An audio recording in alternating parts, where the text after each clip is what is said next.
Philadelphia and St. Christopher's, as well as all the doctors at Lehigh Valley Hospital.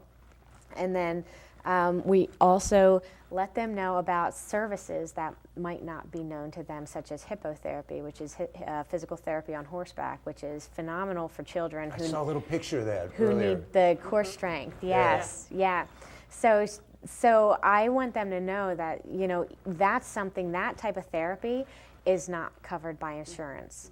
And so it was up to me to find sponsors for Lauren. So what we wanted to do is be able to sponsor children so they have an opportunity to go and not let finances be the reason why, to give them that opportunity. But we also do a huge Christmas party, which we had at Hotel Bethlehem this year.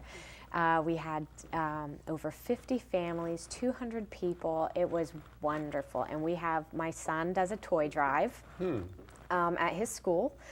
And we purchase equipment. The families send in wish lists, whether it's adapted toys, anything that they want, lighted, musical. And we have gifts for all the kids. And bags for the siblings, so they get stuff as well. Plus Christmas City Studios comes and takes a nice portrait for them, and we have a frame for them. We do, this weekend at St. Luke's North, we're having our Mother's Day massage and manicure, where the mothers of brain-injured children come.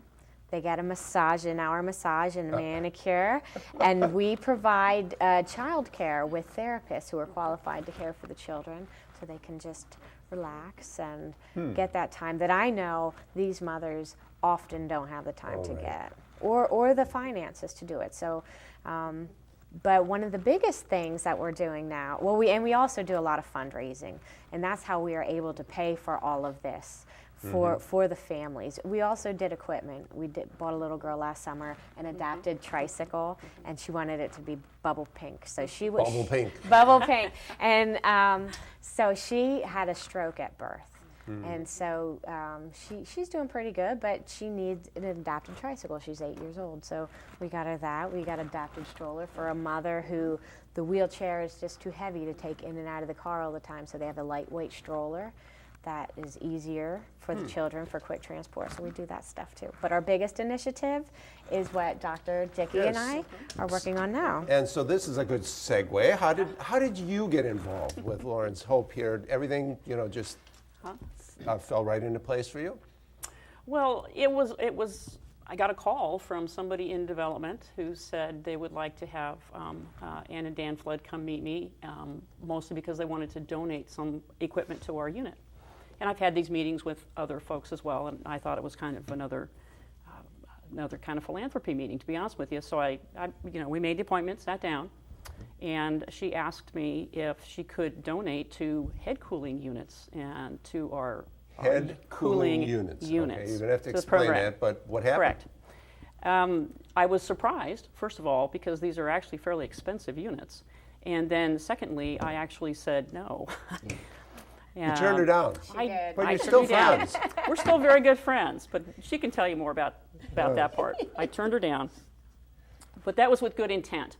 The concept behind cooling newborns who are at risk for what Lauren was born with, that process is actually called perinatal hypoxic ischemic encephalopathy. Big word. Yeah. It means that there's a low oxygen environment that they're born from, and that there's a low blood flow they're born from. And that results in a clinical syndrome, if you will, at the beginning that looks like a brain damaged infant. That's what we see. We can sort of put that together. There's been good studies, research studies that have been supported, and over the past 5 to 10 years in major research centers, showing that if you offer cooling to these babies, some of the most severe kids can actually get a little bit better. Now, there's two types of cooling. One of them is by the head, so it's called head cooling. It's called a cool cap that we put the babies on, and they're on for 72 hours. There's another kind of therapy that's called body cooling, and we put the baby in a blanket for 72 hours. That's what it amounts to, okay? In order to, that sounds very simple, like you would admit our baby to our intensive care unit and just put these on. The reason I said no to Anne was everything that comes after that. That's really the easy part, if you will. What comes after that is there has to be a follow-up program established. We have to have resources for these families, not just at the beginning, but also as they move through our unit and beyond. And this is not your typical kind of baby that we have in our nursery intensive care unit, where well over about 90% of our babies are somewhere in the preterm area and have problems with prematurity.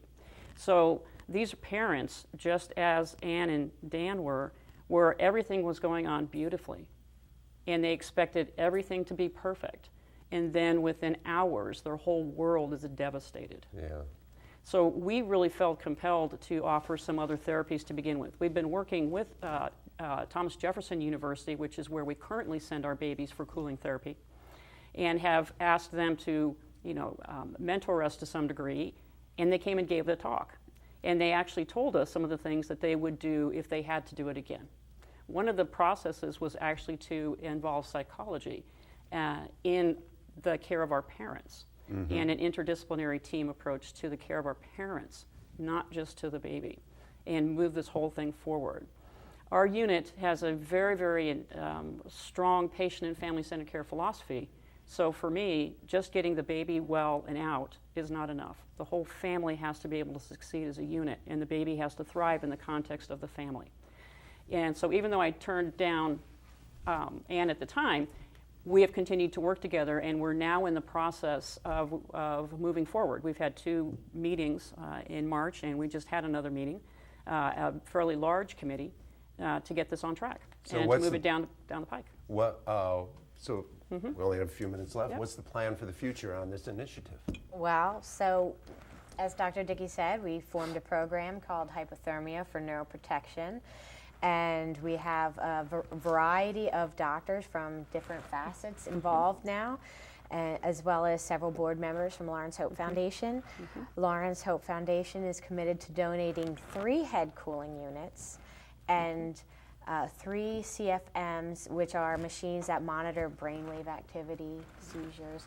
And so our goal is to have the machines ordered by the end of this year, Okay. so that they can kick off their program hopefully first quarter of 2012. And in order to accomplish that goal, what must you do? Raise the money. How much? $100,000 is what's on our plate right now. We are a third of the way there. We have our Highmark Walk that we're doing in June down in historic Bethlehem. All the information will be found on our website, as well as our big golf outing that we have at Whitetail Golf Course in Bath, August 26th. And again, that can be found out on our website as well. And people can send donations They to the can addresses that have been on the screen, and, Yep. and the hospital will be prepared to implement this program? Yes, we will.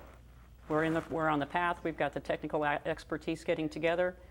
Not sure exactly when we'll start, but we do aim for 2012. And the follow-up program is coming in place. Yes, later this year. Yes, this year too. So A last very brief message to families out there?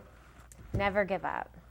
Always wear a helmet. Always wear a helmet. Never give up. But just know that there's hope, and you just have to just look for it. And you're providing a little more of it through Lawrence Hope. Thank you for sharing and for the good work you're planning. Thank you for tuning in. Donate to Lawrence Hope.